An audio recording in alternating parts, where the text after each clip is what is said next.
شامی صاحب، ایک تو آج international day of persons with disabilities ہے، یعنی کہ جو معذور افراد ہیں ان کا عالمی دن، اور خصوصی افراد جو ہیں جی خصوصی افراد ایگزیکٹلی ان کا، اور یہ اقوام متحدہ کہتی ہے سر کہ 16% آبادی جو ہے دنیا کی وہ کسی نہ کسی طرح معذوری کے ساتھ زندگی گزار رہی ہے۔ پاکستان میں بھی ہیں، اس پر اختلاف ہے کہ تعداد کتنی ہے، کیا ہے۔ 2017 کی مردم شماری میں کہتے ہیں جی 0.48% ہے، لیکن اس کو جو ایکسپرٹس ہیں وہ منع کرتے ہیں کہ نہیں جی یہ تعداد نہیں، درست کئی لوگ نہیں تو ہے۔ پیدائشی طور پر معذور ہوتے ہیں، جی کئی جو ہیں حادثات کی نظر ہو جاتے ہیں، اور ہمارے یہاں تو ٹریفک حادثات جو ہیں سینکڑوں افراد جو ہیں یعنی معذور ہو جاتے ہیں، صحیح، اور ان پہ ہماری توجہ نہیں ہے۔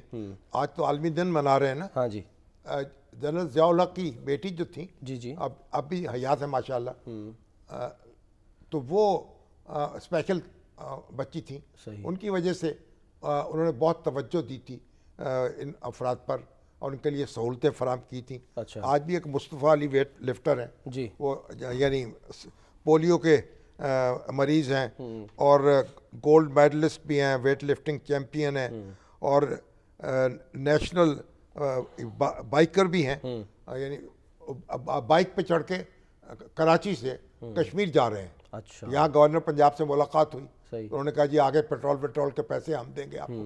یہاں رکے ہوئے تھے، گورنر صاحب تو چلے گئے، صحیح ہے، تو پھر میرے پاس آیا کہ جناب، میں نے پھر ان سے رابطہ کیا کہ بھئی اس کی کچھ سنوائی کریں۔ اچھا تو اب یعنی سر مجھے جو اسپیشل لوگ جو ہیں ہاں یہ کہہ رہے ہیں کہ اب ہمارا کوٹا جو ہے وہ اسمبلیوں میں مقرر کیا جائے، تاکہ ہم اپنے مسائل وہاں تک لے کے جائیں۔ خود سر آواز قوانین اٹھا تو بنے سکیں۔ ہیں، ڈاکٹر خالد جمیل صاحب ڈاکٹر ہمارے ساتھ خالد جمیل صاحب جو ہیں ہاں جی ماشاءاللہ ہمارے بہت بڑے فزیشن ہیں، اور ایک حادثے میں وہ یعنی معذور ہوئے، ان کو اب چلنے پھرنے کے قابل نہیں ہیں، لیکن ہمت نہیں ہاری، اور بس آپ آج تک ماشاءاللہ ایک پورے توانا شخص کے طور پہ کام کر رہے ہیں۔ تو ان سے ڈاکٹر صاحب السلام علیکم۔ جی السلام علیکم۔ ڈاکٹر صاحب آپ بتائیے کیا کہنا چاہیں گے آج کے عالمی دن کے موقع پر، کہ کیا حکومت پاکستان کو کرنا چاہیے اور کیا پاکستان کے عوام کو کرنا چاہیے ان اسپیشل افراد کے لیے، اور سب سے بڑا چیلنج ہے کیا سر؟ دیکھیے پہلی بات تو یہ ہے کہ میں ہمیشہ کہتا ہوں کہ ہماری جو اسپیشل بچے ہیں ان کو آپ 2000 3000 4000 اسٹائپنڈ دے دیتے ہیں، بالکل اچھی بات ہے، وہ تو دیں، بہت اچھی بات ہے۔ ان کو سکل سکھائیں، وہ جو چائنیز پروورب ہے نا کہ آپ مچھلی دینے کی بجائے مچھلی پکڑنا سکھائیں۔ تو آئی تھنک ہمیں بہت زیادہ ضرورت ہے کہ جو پولی ٹیکنیک جتنے بھی ہمارے بنے ہوئے ہیں ان کے اندر ایک خاص پروپورشن کے حساب سے ہمارے ان بچوں کو یہ سکل سکھانا شروع کر دے۔ اچھا دوسری بات شامی صاحب جو میں بہت امپورٹنٹ کرنا چاہ رہا ہوں وہ یہ ہے کہ میں کہتا ہوں plan for us not without us. آپ جب بھی گورنمنٹ لیول پہ کوئی پلاننگ کرتے ہیں آپ ہمیں شامل ہی نہیں کرتے۔ آپ بہت اچھے کام کرنا چاہ رہے ہوتے ہیں، آپ ان میں ان لوگوں کو بٹھا کے، جو بیوروکریسی ہوتی ہے یا جو انٹلیکچوئل ہوتی ہیں بہت اچھی بات ہے، لیکن جو وہ کہتے ہیں نا the shoe bearer knows where the shoe pinches، جس کو جوتا کاٹ رہا ہوتا ہے اسی کو پتا ہوتا ہے کہاں کاٹ رہا ہے۔ تو آپ ہمیں شامل کریں اپنی کمیٹیوں کے اندر، ایک زمانے میں کیا بھی کرتے تھے، تاکہ ہم نشاندہی کریں۔ مگر یہ الگ وزارت قائم نہیں ہونی چاہیے ان کے لیے، اسپیشل افراد کے لیے ایک الگ وزارت قائم ہو جائے؟ جی اسی طرف جی بالکل میں اسی طرف آ رہا تھا، اور نہ صرف یہ کہ وزارت قائم ہونی چاہیے بلکہ اسمبلیوں کے اندر، اگر شامی صاحب آپ کو یاد ہو لاسٹ ایئر اور دوسروں نے یہ تجویز بھیجی ہے اسمبلیوں کے اندر، جی کہ اسمبلیوں کے اندر جو ہے وہ مختص سیٹیں ہونی چاہیے تاکہ ہم اپنا کیس لڑ سکیں۔ اور یہ آلریڈی آپ کو جاپان میں ملے گا، چائنا میں ملے گا، جو سینیٹر یاشو رو جاپان کے ہمارے دوست ہیں، ہی از ان دا اسمبلی، اور انہوں نے ان کے ہونے سے بڑے کام ہونے شروع ہو گئے تھے۔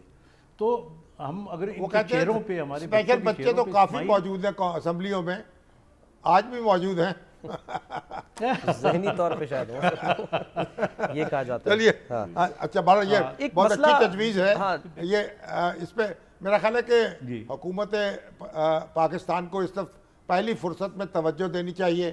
اور یہ آپ کے خیال میں کتنی تعداد ہوگی اسپیشل افراد کی پاکستان میں؟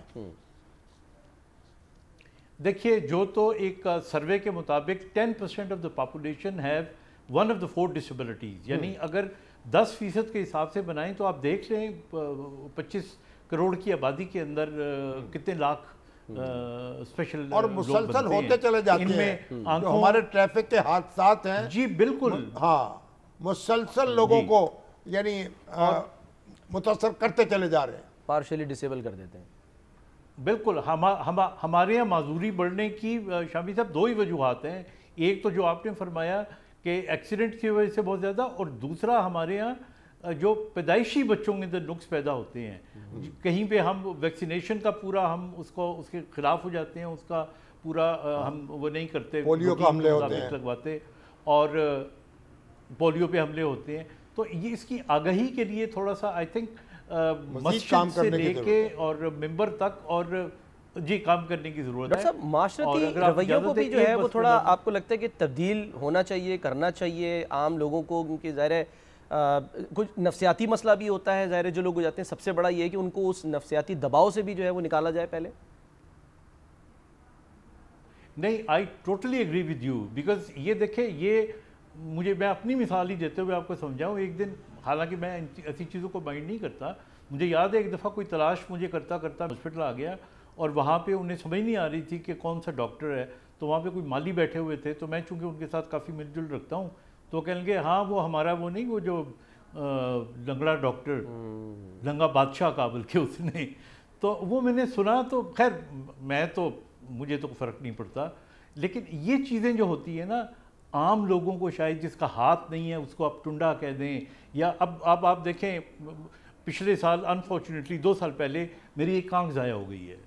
تو اگر آئی ایم ون آئیڈ, تو اگر اسی کی جگہ پہ کوئی لفظ یہ بھی استعمال کر لے, مجھے بلکہ میرے ایک ویلاگ کے اوپر ایک شخص نے ریمارکس دیتے ہوئے کہا کہ جی یہ تو کانا ڈاکٹر ہے, اور اس سے تو چلا نہیں جاتا, اور اس نے کسی کا کیا علاج کرنا ہے. تو میں نے پھر اس کو جواب دیا, میں نے کہا تو میرے بیٹے, اللہ تعالیٰ تمہیں زندگی سے دے, اللہ تعالیٰ تمہیں کبھی کوئی تکلیف تمہیں نہ دے. تو یہ چیزیں جو ہے نا, یہ بڑا ہرٹ کرتی ہیں لوگوں کو. ہم تو چلو اس عمر کے حصے میں ہیں, بزرگوں میں آ جاتے ہیں تو ہمیں فرق تو نہیں پڑتا, لیکن جو ینگسٹرز ہیں ہمارے, ان کے دل ٹوٹ جاتے ہیں, ان کے آپ سوچ نہیں سکتے کتنا وہ ڈی موٹیویٹ ہو جاتے ہیں. ڈاکٹر صاحب کیا سوسائٹی کو آگے بڑھنے کا کیا راستہ کیا ہے, کیونکہ خاص طور پہ جو ہے وہ جو حکمران ہیں ہمارے, وہ کیا کریں اس سلسلے میں؟ قانون سازی تو ہوئی ہے تحفظ کے لیے. جی آئی تھنک جس طریقے سے آپ دیکھیں لاہور کے اندر آج کل اگر کسی نے ہیلمٹ نہ پہنی ہو تو روک کے اس کا چلان کرتے ہیں. یہ امپلیمنٹیشن کم از کم یہ لیول آف امپلیمنٹیشن ہونا چاہیے. کوئی فیکٹری 2% کوٹا یا 3% کوٹے پہ لوگ نہیں رکھ رہے, اس کو فائن کریں بہت ہیوی قسم کا. وہ باقاعدہ ان بچوں کو, ان لوگوں کو جو ہے وہاں پہ نوکریاں دیں گے. آپ ان کے جو کالجز ہیں, جو ہمارے پرائیویٹ کالجز ہیں, ان کے اندر 3% کوٹے کا مذاق اڑا رہے ہیں. اور پھر سب سے امپورٹنٹ چیز میں آپ کو بتاؤں, خدا کے لیے کم از کم معذور شخص کی ڈیفینیشن جو ہے فائنل کریں. ایک آدمی انگلی کٹا کے آ جاتا ہے اور وہ تمام وہ فائدے اٹھا لیتا ہے جو کہ ایک ایسے شخص کو ملنے چاہیے واقعی جس کی زندگی میں اتنی معذوری ہے کہ وہ صحیح چل نہیں سکتا, وہ کوئی کام نہیں کر سکتا, وہ دیکھ نہیں سکتا. تو یہ چند ایک چیزیں ہیں, پر یہ تبھی ممکن ہے کہ plan for us not without us, ہمیں آپ شامل کریں. ہم سے مراد میں نہیں ہوں, آپ کو ساتھ لے کے منصوبہ بندی ہونی چاہیے. میں سمجھتا ہوں کہ حکومت پاکستان بھی توجہ کرے گی, اور صوبائی حکومتیں خاص طور پر مریم بی بی اس طرف توجہ کریں گی. وہ ہر کام کی بات جو ہے اس کو جلدی سے نوٹ کرتی ہیں, اس پہ کام شروع کر دیتی ہیں. آپ دیکھیے, آپ یہ ہماری اقوام بہت بہت شکریہ ڈاکٹر صاحب, آپ کا بہت بہت شکریہ.